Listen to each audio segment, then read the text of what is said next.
ప్రేక్షకులకు నమస్కారం అండి. ఈరోజు మనం తుమ్మ చెట్టు గురించి చెప్పుకుందాం. దీన్ని బబూల్ అంటారు, తెలిసే ఉంటుంది మీకు. బబూల్ ప్లాంట్ అనేక రకాలైన ఉపయోగాలు ఉన్నాయండి దీనివల్ల. దీని ముళ్ళు చూసారా ఎంతంత పెద్దవి ఉన్నాయో. ముళ్ళ తుమ్మ అంటారు, తుమ్మ చెట్టు అంటారు. ఈ తుమ్మ చెట్టులోనే మళ్ళీ కంపు తుమ్మని, లేకపోతే వెణుతురు తుమ్మ అని ఇంకా 2 రకాలు ఉన్నాయండి. ఈ తుమ్మ చెట్టు యొక్క పుల్ల ఉంది కదండి, ఈ పుల్ల చాలా ముళ్ళు ఎక్కువ ఉంటాయి.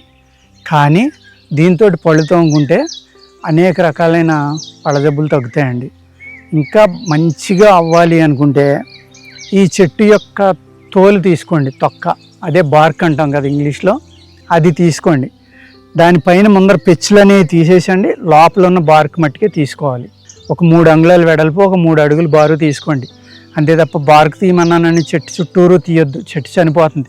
మీకు ప్రతి చెట్టు ఎక్కడ తీయాలి బార్క్ అన్నా కూడా ఇదే మాట నేను చెప్తున్నాను. దీన్ని చాలా ఇంపార్టెంట్గా జ్ఞాపకం ఉంచుకోండి, ఎవరు కూడా మర్చిపోవద్దు దీన్ని.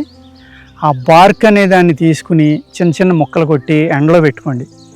బాగా ఎండిన తర్వాత చక్కగా పౌడర్ చేసుకోండి. దాన్ని మెత్తని పౌడర్ చేసుకుని దాంట్లో సమంగా పొంగించిన పటిక ఉంటుంది కదండి, ఆలం అంటాం మనం. ఆ పొంగించిన పటిక తీసుకుని ఆ పటిక ఇది సమంగా కలుపుకుని మీరు కనుక దాన్ని టూత్ పౌడర్గా వాడుకుంటే బ్లీడింగ్ గమ్స్ అంటే పళ్ళ చిగుళ్ళు ఉన్నాయి కదండి, చిగుళ్ళ నుంచి వచ్చే పస్సు, సీమ్ వస్తుంది చాలామందికి, విపరీతమైన సలుపులు ఉంటాయి.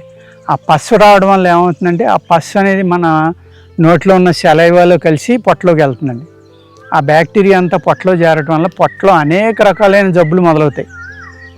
మనకి వచ్చే జబ్బుల్లో ఒక 30 to 40% నోటి నుంచి కూడా వస్తూ ఉంటాయండి.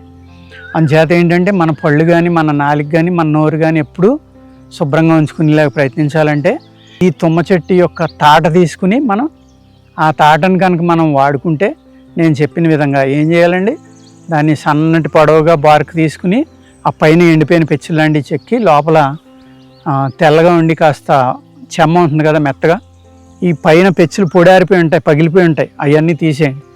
దాన్ని చిన్న చిన్న ముక్కలు కొట్టుకుని ఎండలో పెట్టుకుని బాగా ఎండబెట్టి చక్కగా పౌడర్ చేసుకోండి. ఆ పౌడర్కి సమంగా ఏం చేయాలండి, మీరు మన పొంగించిన పట్టిక కలుపుకోవాలి.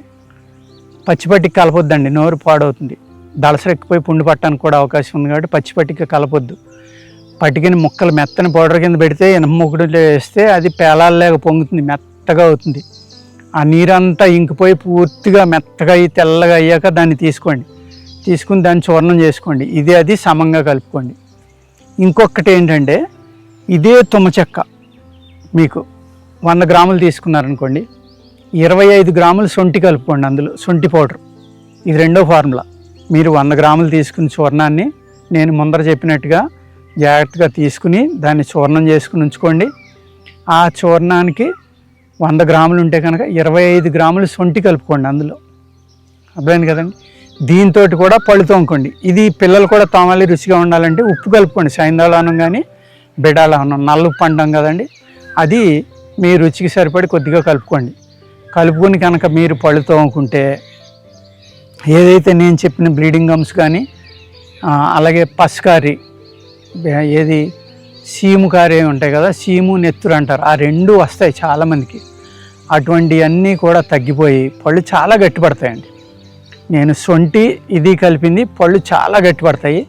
ముందర చెప్పిన 2 అయితే పళ్ళు చాలా తెల్లగా వచ్చి మీకు పంటి యొక్క వ్యాధులన్నీ చనిపోయి రేపొద్దున క్రిములు చేరి ఆ క్రిములు మళ్ళీ బ్లీడింగ్ ద్వారా, బ్లడ్ ద్వారా మీ ఇంటెస్టైన్స్లోకి వెళ్ళి మీకు అనేక వ్యాధులు రాకుండా కాపాడుకోవడానికి ఈ తుమ్మ చెక్క అనేది అద్భుతంగా పనిచేస్తుందండి.